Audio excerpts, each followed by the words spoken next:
যে 400 বছর বানু ইসরায়েলেরা ফেরাউনের গোলাম ছিল, তো গোলাম থাকলে মাথা নত থাকে, আত্মমর্যাদা বিক্রি করে দিতে হয়, সেলফ রেসপেক্ট, সেলফ কনফিডেন্স বিক্রি করে দিতে হয়। তো 400 বছর যে ফেরাউনের গোলাম ছিল, এই গোলামিতে বানু ইসরায়েলের স্বাভাবিক চরিত্র নষ্ট হয়ে গেছে। তারা যে নবীদের সন্তান, ওই নবীদের যে জন্মগত স্বাভাবিক চরিত্র ছিল ওটা ধ্বংস হয়ে গেছে 400 বছরের গোলামিতে। কেন? গোলামি পালিয়ে বেড়াতে হয়, লুকিয়ে বেড়াতে হয়, চুরি চামারি করে বেড়াতে হয়, টাকা পয়সা থাকে না, যে কোনো মূল্যে কোথাও একটা টাকা দেখলে কাড়াকাড়ি করতে হয়, যে ওখানে একটা টাকা আছে চলো কাড়াকাড়ি করি, ওই টাকার জন্য মিথ্যা বলতে হয়, এগুলো গোলাম। এই ধরনের চরিত্র চলে আসে গোলামদের মধ্যে। কেন? কোনো সুযোগ সুবিধা নাই তার জন্য, তার বাঁচার কোনো অধিকার নাই। তো সে মাথা মতো করে পালিয়ে পালিয়ে বাঁচতেছে, তো সে মিথ্যা বলবে না তো কি বলবে, সে মুনাফিক হবে না তো কি হবে। এইরকম যারা গোলাম হয় ওরা সামান্য কিছু নিয়ে কাড়াকাড়ি মারামারি লেগে যেতে পারে। এরাই বলতে পারে তোমার আল্লাহকে না দেখলে ঈমান আনবো না, তুমি আর তোমার আল্লাহ গিয়ে যুদ্ধ করো। এরকম ছোট মন মানসিকতা হয়ে গেছে গোলামি করতে করতে। আর মুসা আলাইহিস সালাতু ওয়াস সালামকে আল্লাহ গোলাম অবস্থায় এই জন্য বড় করেননি। মুসা আলাইহিস সালামকে আল্লাহ আগেই ফেরাউনের বাড়িতে পাঠিয়ে দিয়েছেন, আর ফেরাউনের বাড়িতে মুসা আলাইহিস সালাম রাজপুত্র হিসেবে পরিপূর্ণ স্বাধীনতা, মান সম্মান, আত্মমর্যাদা, আত্মসম্মান, সেলফ রেসপেক্ট, পার্সোনালিটি, ব্যক্তিত্ব নিয়ে বড় হয়েছে, যেটার উপর স্বাভাবিক একটা মানুষ থাকে, যেটার উপর তার বাপদাদা ইউসুফ, ইব্রাহিম, ইসহাক, ইয়াকুব তারা উপস্থিত ছিল, সেটার উপর তিনি বড় হয়েছে। উনি গোলাম অবস্থায় বড় হয়নি, এই জন্য আল্লাহ ওনাকে গোলাম অবস্থায় বড় করেনি। এই জন্যই মুসা আলাইহিস সালাতু ওয়াস সালাম যখন বাড়ি থেকে বের হলেন ফেরাউনের, বের হয়ে দেখছেন যে ফেরাউনের লোকজন বানু ইসরায়েলের উপর অত্যাচার করছে, তখন মুসা আলাইহিস সালাম অন দ্য স্পট এক থাপ্পড় দিয়ে একজনকে স্পট ডেড করে দিয়েছে। তো এই এক থাপ্পড় মারার জাজবা গোলামের মধ্যে জীবনে আসবে না, গোলাম সাহসী করবে না এই থাপ্পড় মারার। কিন্তু যেহেতু উনি গোলাম ছিলেন না, ফেরাউনের বাড়িতে মানুষ হয়েছেন স্বাধীনভাবে, সম্মানের সাথে, মান সম্মানের সাথে, এই জন্য ওনার সাথে বানু ইসরায়েলের মিলত না। ওনার জীবনযাপন চিন্তা ভাবনা একরকম, আর যে বানু ইসরায়েলদের ওনাকে নবী করে দেওয়া হয়েছে এরা তো গরু ছাগলের মতো গোলাম অবস্থায় বড় হয়েছে। এরা আর কী করবে? এরা কথায় কথায় ধোকা দেয়, কথায় কথায় মারামারি করে, কথায় কথায় কামড়াকামড়ি করে। এবার আপনি বুঝে গেছেন আমাদের বাঙালিদের অবস্থা। আমরাও ব্রিটিশদের গোলামি করেছি কত বছর? 200, 250, 300 বছর। ব্রিটিশরা আমাদের পিটিয়ে নীল চাষ করিয়েছে, জমির মালিকানা পর্যন্ত ছিল না। কি বলেন আপনি? এসএ পর্চা, সিএস পর্চা খুঁজে দেখেন যে যেই জমিদারের নামে খাজনা দিতেন তার নামে জমি। জমির মালিকানা তো আসছে শেরে বাংলা একে ফজলুল হকের সরকারের সময়, যখন জমিদারি প্রথা বিলুপ্ত করা হয়। আর ব্রিটিশরা আমাদের আজীবন শাসন করেছে ডিভাইড অ্যান্ড রুল, তোরা তোরা মারামারি কর, 2 ভাগে ভাগ করে দে, মারামারি কর। তো যখনই আপনি মারামারি করবেন একটা টাকার জন্য, 2টা পয়সার জন্য, তখন কি বলবেন? মিথ্যা বলবেন, দুর্নীতি করবেন, স্বাভাবিক। এই মিথ্যা বলতে বলতে, দুর্নীতি করতে করতে আর মাথা মতো থাকতে থাকতে রক্তের মধ্যে ঢুকে গেছে। মিথ্যা বলা, দুর্নীতি করা, ধোকা দেওয়া রক্তের মধ্যে ঢুকে গেছে 300 বছরের গোলামিতে। এটার আরও একটা প্রমাণ দিই। আফ্রিকার মুসলমান যারা স্পেন, ফ্রান্স, ইতালির গোলাম ছিল, আমরা যেমন ব্রিটিশদের গোলাম ছিলাম, তো ব্রিটিশরা আমাদেরকে যেই পরিমাণ জুলুম অত্যাচার করেছে তার চেয়ে 1000 গুণ বেশি অত্যাচার আফ্রিকান মুসলমানদের উপর এই ইউরোপিয়ান কান্ট্রিগুলো করেছে। এই জন্য আফ্রিকান মুসলমানদের স্বাভাবিক চরিত্র আরও খারাপ হয়ে গেছে, আরও ধ্বংস হয়ে গেছে। মানে ওরা আমাদের চাইতে মিথ্যা বলতে আরও পটু, আরও ধোকা, আরও ছিনতাই, আরও 2 নম্বরে, আরও দুর্নীতিতে আরও পটু। কেন? ওদের ওপর ফ্রান্স, ইতালি, স্পেন আরও ভয়ঙ্কর রকমের জুলুম গোলামি চালিয়েছে। 200, 250, 300 এখনও মুক্তি দেয়নি। আমাদেরকে তাও নাম কাস্তে হলো ব্রিটিশরা মুক্তি দিয়ে গেছে, ওদেরকে এখনও মুক্তি দেয়নি। এই যে আপনি ফ্রান্সের রাজধানী, ফ্রান্সের আইফেল টাওয়ারের আশেপাশে যখন দেখবেন, যে ইতালির রাজধানীতে যখন দেখবেন যে এখানে ছিনতাইকারী কয়জন, তারা কোন ধর্মের অনুসারী, যখন দেখবেন তখন বুঝবেন যে এটা কোত্থেকে আসছে, কিভাবে আসছে, মুসলমানেরা কেন এটার সাথে সম্পৃক্ত। আপনি যখন ইন্ডিয়ার জরিপ করবেন যে ইন্ডিয়াতে যদি মামলা থাকে চুরি, ছিনতাই, ডাকাতি, রাহাজানি, খুন খারাপি, তার কত % মুসলমানদের নামে আর কত % হিন্দুর নামে, তখন আপনি বুঝবেন যে গোলামির কারণে কি হয়, স্বাভাবিক সম্মান না থাকলে কি হয়, মর্যাদা না থাকলে কি হয়, গোলামি মানুষকে কত নিম্ন লেভেলে নামিয়ে দিতে পারে সেটা দেখবেন। তো বানু ইসরাইলদের স্বভাব চরিত্র খারাপ হয়েছে গোলামিতে, আমাদেরও স্বভাব চরিত্র ধ্বংস হয়ে গেছে গোলামিতে, কিন্তু এখন বের হয়ে আসতে হবে। এই জন্য আল্লামা ইকবাল ইউরোপ সফর করার পর বলেছিলেন, সাবাক ফিরসে পর সাদাকাত কা, শুজাআত কা, আদালত কা, লিয়া জায়েগা তুঝসে কাম, দুনিয়া কি ইমামত কা। মুসলমানেরা, তোমাদের মধ্যে সালাত, সিয়াম, হজ, যাকাত সবই আছে, খালি তোমরা সত্য বলাটা ভুলে গেছো। কেউ আর সত্য বলা জানো না, সকাল সন্ধ্যে সবাই মিথ্যা বলছো। তোমরা কি ভুলে গেছো? আদালত, ন্যায় পরায়ণতা ভুলে গেছো। সবাই অত্যাচার করছো, মারামারি, কাটাকাটি, গিবত, তোহমত। আলেম ওলামাদেরই অবস্থা দেখেন, সাধারণ পাবলিক তো বহু দূরে থাক। বাঙালিরা কেমন কামড়াকামড়ি করে সেটা তো আলেম ওলামাদের দেখলে আপনারা বুঝতে পারবেন। তো সাধারণ জনগণ তো বহু দূরে। তো আদালত, ন্যায় পরায়ণতা নাই। কাকে কতটুকু মান সম্মান দিতে হবে, হুঁশ করে কতটুকু কথা বলতে হবে, এটা নাই। গোলামির কারণে এগুলো সব ধ্বংস হয়ে গেছে। সেলফ রেসপেক্ট, আত্মমর্যাদা, ব্যক্তিত্ব, পার্সোনালিটি ধ্বংস হয়ে গেছে, সবাই নিচে নেমে গেছে। তাহলে সাবাক ফিরসে পর সাদাকাত কো, আদালত কা, ন্যায় পরায়ণতা শিখো, আমানতদারিতা শিখো, লিয়া জায়েগা তুঝসে কাম, দুনিয়া কি ইমামত কা। যদি এই তিনটে জিনিস আবার তোমাদের মধ্যে ফিরে আসে, তাহলে তোমরা পুনরায় দুনিয়ার নেতা হয়ে যাবে। আল্লাহ তোমাদের বানিয়ে দিবে, ইনশাআল্লাহ বানিয়ে দিবে। এই জিনিসগুলো নাই আমাদের। এবং আপনি জরিপ করে দেখবেন, যে অঞ্চলের মুসলমানেরা গোলামি করেনি, ওরা এই তিনটে বৈশিষ্ট্যের উপর আছে। আপনি আফগানিস্তানে যান, পাঠানদের কাছে যান, ওরা না ব্রিটিশদের গোলামি কবুল করেছিল, না সোভিয়েত ইউনিয়নের গোলামি কবুল করেছিল, না আমেরিকার গোলামি কবুল করেছিল। ফলত ওরা স্বাভাবিক এই তিনটে বৈশিষ্ট্যের উপর আছে। যে কোনো পাঠানকে যদি আপনি মজাকের ছলেও বলেন যে কালকে তোমার বাড়িতে আসতেছি দুপুরের সময়, আর দুপুরের সময় না যান, তো এই একটা মুখের কথা যেটা আপনি মজাকের ছলে বলছেন, কেন বাঙালির কাছে তো কথার দাম নাই। সকাল সন্ধ্যা মিথ্যা বলে অভ্যস্ত, সকাল সন্ধ্যা ফাঁকি ধোকা দিয়ে অভ্যস্ত। তো ওর কাছে এই সামান্য এই কথাটুকুর এত দাম যে একজন মুসলমান বলল কাল দুপুরে সে আমার বাড়িতে আসবে, তো আসেনি কেন, এর আগে আপনাকে গুলি করে উড়িয়ে দিবে। এরকম ঘটনা আছে পাঠানদের মধ্যে, এরকম ঘটনা আছে যে আপনি কোনো পাঠানকে মজাকের ছলেও যদি বলেন কাল দুপুরে তোমার বাড়িতে আসবো, না যান, তাহলে আপনাকে গুলি করে উড়িয়ে দিবে। কেন? ওরা মিথ্যা বলা জানে না, কথা দিলে কথা রক্ষা করা জানে, ন্যায় পরায়ণতা, আমানতদারিতা জানে। কেন? ওরা কোনোদিন গোলামিই করেনি। আর আমরা গোলামি করতে করতে আমাদের স্বাভাবিক চরিত্র ধ্বংস হয়ে গেছে। সম্মানিত উপস্থিতি, তাহলে আমি বলছিলাম মুসলমানের আজকের পৃথিবীতে অধপতন, গোলামির শিকার তিনটে কারণে। তার এক নম্বর কারণ চারিত্রিক অধপতন। চারিত্রিক অধপতন মানে বেহায়াপনা, বেরেল্লাপনার কথা বলিনি। চারিত্রিক অধপতন মানে ন্যায়পরায়ণতা নাই, আমানতদারিতা নাই, সত্যবাদিতা নাই। আজ থেকে সত্য বলার চেষ্টা করেন। এতদিন মিথ্যা বলে ইনকাম করেছেন, যেখানে সেখানে মিথ্যা বলেছেন, বন্ধ করে দেন। কর্মস্থলে ন্যায়পরায়ণ হন, সন্তান সন্ততিকে ন্যায়পরায়ণতা শিখান, তাহলে ব্যক্তিত্ব আসবে, নেতৃত্ব নিতে পারবে, দেশের নিতে পারবে, জাতির নিতে পারবে, গোলামি থেকে মুক্তি পাবে। আমানতদারিতা শিখেন।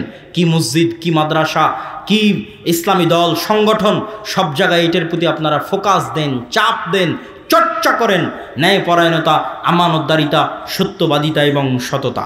আমার বক্তব্যের শেষের দিকে মসজিদ ভিত্তিক দিন শিক্ষা নিয়ে দুই একটি কথা বলে আমার বক্তব্য শেষ করব ইনশাআল্লাহুল আজিজ।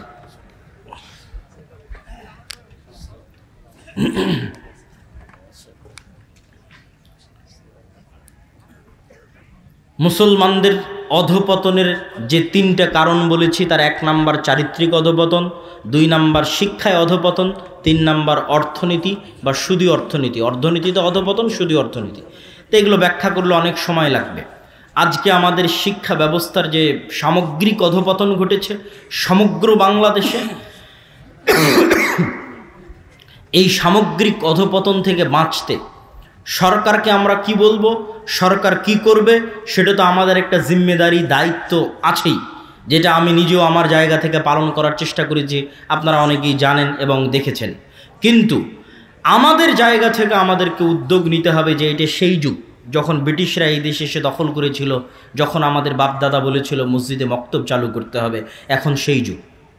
এখন ব্রিটিশরা আসেনি, এখন হিন্দুত্ববাদী ব্রাহ্মণ্যবাদীরা অপেক্ষায় আছে কবে আপনাকে গোলাম বানাবে এবং আপনাকে দখল করে নিবে, আপনার দিন ধর্ম ধ্বংস করে দিবে। এবং বাংলাদেশ ওই স্পেন একদিনে তৈরি হয়নি, ফিলিস্তিনও একদিনে তৈরি হয়নি। তো বাংলাদেশ যেই রকম ভয়ঙ্কর ভৌগোলিক অবস্থার মধ্যে বসবাস করে, এই বাংলাদেশের ভাগ্য ফিলিস্তিনের মতো স্পেনের মতো হতে সময় লাগবে না। সকল কারণ এবং অবস্থা বজায় আছে ফিলিস্তিন হওয়ার মতো, গাজা হওয়ার মতো, স্পেন হওয়ার মতো। আল্লাহর দয়া এবং আল্লাহর রহমতে এখনও হয়নি, কিন্তু হতে বেশি দেরি লাগবে না। এই জন্য ভবিষ্যৎ প্রজন্মের ঈমান বাঁচাতে, দিন বাঁচাতে, আপনার দিনকে আপনি যত শক্তভাবে অনুসরণ করবেন তত দ্রুত আপনার মুক্তি। দিনের প্রতি কনফিডেন্স, আত্মবিশ্বাস আপনার যত দুর্বল থাকবে, আপনার ধ্বংস তত নিকটবর্তী। এই একটা জিনিস তো ইসলামে আছেই, ইসলামে ঈমান এবং আকীদা বলে আছেই। তারপরও আমি এটা দেখে শিখেছি ইহুদিদেরকে, কিভাবে কত মুসলমান দাড়ি রাখতে সংকোচ করে, দাড়ি রাখে না, বলে দাড়ি রাখলে যদি কেউ জঙ্গি বলে। অথচ ইহুদিদের 99% জন দাড়ি রাখে, 98% জন দাড়ি রাখে। তার মানে ও আর দাড়ি রাখাকে কত শক্ত করে বিশ্বাস করে। দাড়ি রেখেই ও কোটিপতি, দাড়ি রেখেই ও ব্যাংকের মালিক, দাড়ি রেখেই ও কোম্পানির মালিক, দাড়ি রেখে ও গোটা পৃথিবীকে অচল করে দিচ্ছে, দাড়ি রেখে মুসলমানদেরকে হত্যা করতেছে গাজা এবং ফিলিস্তিনে। কিন্তু ওর দিনের উপরও কত শক্ত করে বিশ্বাসী। আর আমার কনফিডেন্সই নেই, আমি মানুষের লজ্জায়, মানুষের ভয়ে 2টা চাকরির জন্য, 2টা টাকার জন্য দাড়ি কেটে ফেলে দিচ্ছি। এরকম অনেক কিছু দেখেছি যেটাতে ওরা ওদের দিনের উপর কঠোরভাবে স্ট্রিক্ট চুল পরিমাণ ছাড় দিতে রাজি না। তো এটা আমি তাদের সুনামের জন্য বলছি না, কিন্তু তারা যেহেতু সুপারিয়রিটি থিওরিতে বিশ্বাস করে, মানে দুনিয়ার একমাত্র তারাই আল্লাহর সন্তান, নাউজুবিল্লাহ, আর বাকি দুনিয়ার সব মানুষ গোলাম, সব মানুষকে জবাই করা, সব মানুষকে ধর্ষণ করা তাদের অধিকার, এরকম নিকৃষ্ট সুপারিয়রিটির বিশ্বাসে তারা বিশ্বাস করে। এটাই তাদের ধ্বংসের জন্য কারণ। এই জন্য আল্লাহ কোরআনে আমাদের সবচেয়ে বড় শত্রু হিসেবে তাদের উল্লেখ করেছে, তাদেরকে আল্লাহ অভিশপ্ত করেছে। কিন্তু তারা তাদের বিকৃত দিনে যতটুকু আছে অতটুকুকে শক্তভাবে আঁকড়ে ধরে আছে, বংশ পরম্পরায় ছাড়তে নারাজ চুল পরিমাণ। তো আমাদেরও মুক্তি আছে ওটার মধ্যেই। খ্রিস্টানেরা একটু পাগল, খ্রিস্টানদেরকে আল্লাহ কোরআনেও বলেছে পাগল। কোরআনে পাগল বলেছে মানে বলেছে ওলা দল্লিন, পথভ্রষ্টরা, বুঝে না।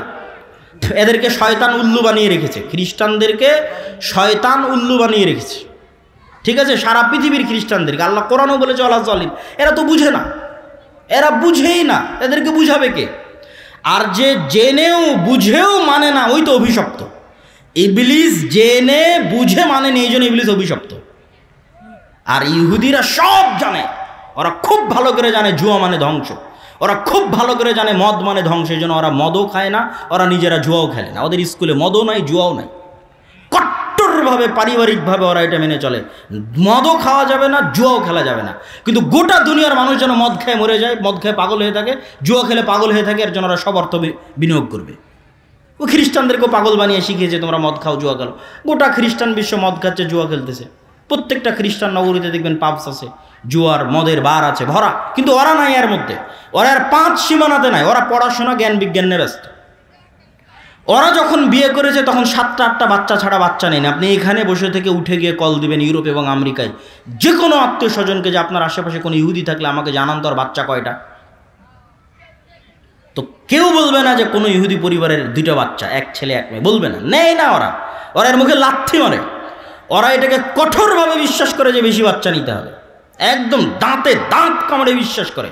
আর সারা পৃথিবীর মানুষ যেন পাগল হয়ে কম করে বাচ্চা নেয়, এটার জন্য ওরা অর্থ বিনিয়োগ করে। এই রকম ভয়ঙ্কর জাতি হচ্ছে তারা। তো আমরা মুসলমানেরা শিক্ষায় এবং জ্ঞানে পিছিয়ে আছি, এবং আমাদের সন্তানেরা এই জিনিসগুলো বুঝে না। আমরা আমাদের দিনকে শক্তভাবে আঁকড়ে ধরে রাখতে পারি না। তো দিনকে শক্তভাবে আঁকড়ে ধরে রাখতে হলে, পরবর্তী প্রজন্মকে আঁকড়ে ধরে রাখাতে হলে, চলমান যে শিক্ষা ব্যবস্থা আছে, এই শিক্ষা ব্যবস্থার বিপরীতে মসজিদ ভিত্তিক দিন শিক্ষার কোনো বিকল্প নাই। প্রত্যেকটা মসজিদে দিন শিক্ষাকে শক্তিশালী করতে হবে, মজবুত করতে হবে। আজকের যারা এই প্রোগ্রাম আয়োজন করেছে, আমিও হয়তো তাদেরকে বলে বুঝাতে ব্যর্থ। আমি তাদেরকে যদিও অঞ্চলে সফর দিয়েছি, মক্তব উদ্বোধন করেছি এবং আলহামদুলিল্লাহ যে মক্তব উদ্বোধন করেছি সেখানে ভালো ছাত্রছাত্রী হয়, আগে থেকেই হতো, আসার পরে আরেকটু বেশি বেড়েছে আলহামদুলিল্লাহ। এবং আমাদের প্রশিক্ষণ চলতেছে দাওয়ায়ে ইলাল্লাহর পক্ষ থেকে রাজশাহীতে, এবং আরও ভবিষ্যতে প্রশিক্ষণ হবে, চলমান আছে। কিন্তু যারা এই প্রোগ্রামের আয়োজন করেছে তাদের উদ্দেশ্য সহ যারা বসে আছে সকলকে, যে যেখানে দাওয়াতি কাজ করেন, আমার করজোরে অনুরোধ থাকবে, আপনি যেই হন না কেন, আপনার মূল দাওয়াতি কাজের ফোকাস রাখেন শিক্ষায়, মূল দাওয়াতি কাজের ফোকাস রাখেন জ্ঞানে। আমি কত রকম করে এই জিনিসটা বোঝানোর চেষ্টা করি, কত উদাহরণ দিয়ে তার হিসাব নাই। তার মধ্যে একটা উদাহরণ নতুন দিচ্ছি ইদানিং, যে যদি এই রকম জালসা সম্মেলন দিয়ে কোনো বেশি উপকার হতো, মানে খুব ভালো উপকার হতো, তাহলে ব্রাক আর খ্রিস্টান মিশনারিরা খালি জালসার সম্মেলনই করে বেড়াতো। কথা মনে বুঝতে পারেননি আমার? তো ব্রাক আর খ্রিস্টান মিশনারি এখন পর্যন্ত একটা সম্মেলনে যে করলো না খ্রিস্টান মাযহাব প্রচার করার জন্য, বুঝেননি মনে হয় আমার কথা? একটাও তো করেনি আর খ্রিস্টান ধর্ম প্রচার করে, একটা জালসাও করেনি, ব্রাকও করেনি। করেছে কি? শিক্ষা, শিক্ষা, সিলেবাস, স্কুল বানাতে হবে, কলেজ বানাতে হবে, গ্রামে গ্রামে প্রাথমিক স্কুল তৈরি করে দিতে হবে ব্রাকের, যেখানে ছেলেমেয়েরা এসে শিখবে নাচ গান, শিক্ষা।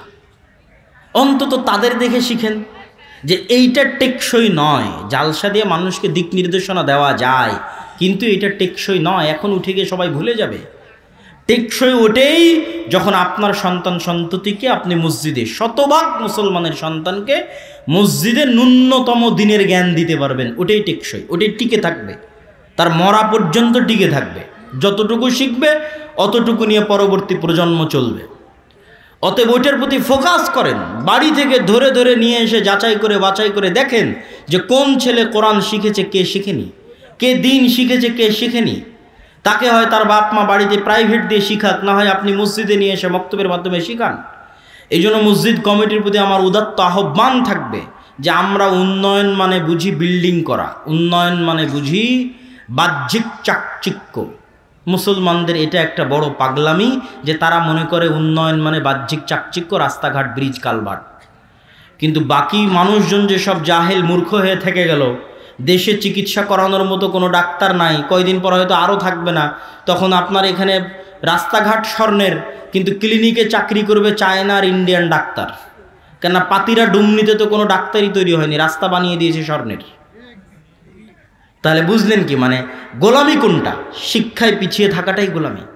তাহলে আপনি মসজিদ করে দিলেন চাকচিক্য, স্বর্ণ, টাইলস, এসি, আর মসজিদের আশেপাশের সব মুসল্লি, যুবক ছেলেপেলে, কিশোর, free fire, PUBG, YouTube, Facebook, অশ্লীল মুভি, মদ, জুয়া, নেশা, গান বাজনা ইত্যাদিতে ব্যস্ত। আর এখন তো গান বাজনা প্রমোট করা হচ্ছে সরকারিভাবে, আলিয়া মাদ্রাসাগুলোতে পর্যন্ত সংস্কৃতির ক্লাসের নামে গান বাজনা শেখানো হচ্ছে। ওয়ালিয়াজ বিল্লাহ, ভয়ঙ্কর পর্যায়ে চলে গেছে আমাদের জাতি।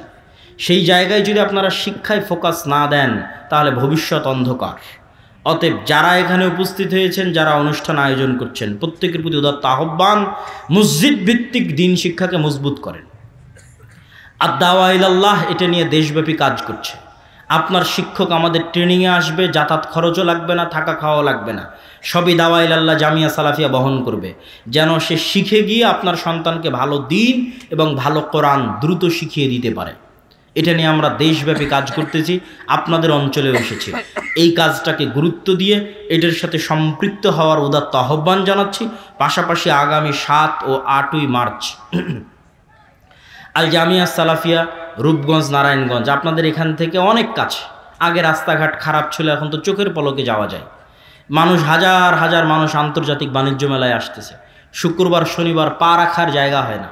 তো আন্তর্জাতিক বাণিজ্য মেলাতে যাওয়া যা, জামিয়া সালাফিয়াতে যাওয়া তাই।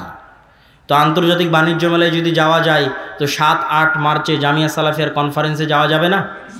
ইনশাআল্লাহ যেতে হবে, এটা আপনাদের ইমানি এবং নৈতিক দায়িত্ব। ওখানে দেশ এবং বিদেশের বড় বড় আলেম ওলামা, সৌদি আরব, ভারত, বাংলাদেশ, 3 দেশের আলেম ওলামা উপস্থিত থাকবেন এই 7 এবং 8 মার্চের এই সালাফি কনফারেন্সে। অত্র অঞ্চল থেকে যারা আজকের প্রোগ্রামের আয়োজক তারা দায়িত্ব নিয়েছেন, যারা আপনারা যেতে চান তারা আয়োজকদের সাথে যোগাযোগ করে একত্রিতভাবে দলে দলে উক্ত কনফারেন্সে উপস্থিত হবেন। আপনাদের প্রতি এই আহ্বান এবং এই উদাত্ত দাবি রেখে এবং মসজিদ ভিত্তিক দিন শিক্ষার প্রতি জোরদার গুরুত্ব দিয়ে বাস্তবায়ন করার দাবি রেখে আজকে আমার সংক্ষিপ্ত বক্তব্য এখানেই শেষ করছি। ওয়া আখিরু দাওয়ানা আনিল হামদুলিল্লাহি রাব্বিল আলামিন। আসসালামু আলাইকুম ওয়া রাহমাতুল্লাহি ওয়া বারাকাতুহু।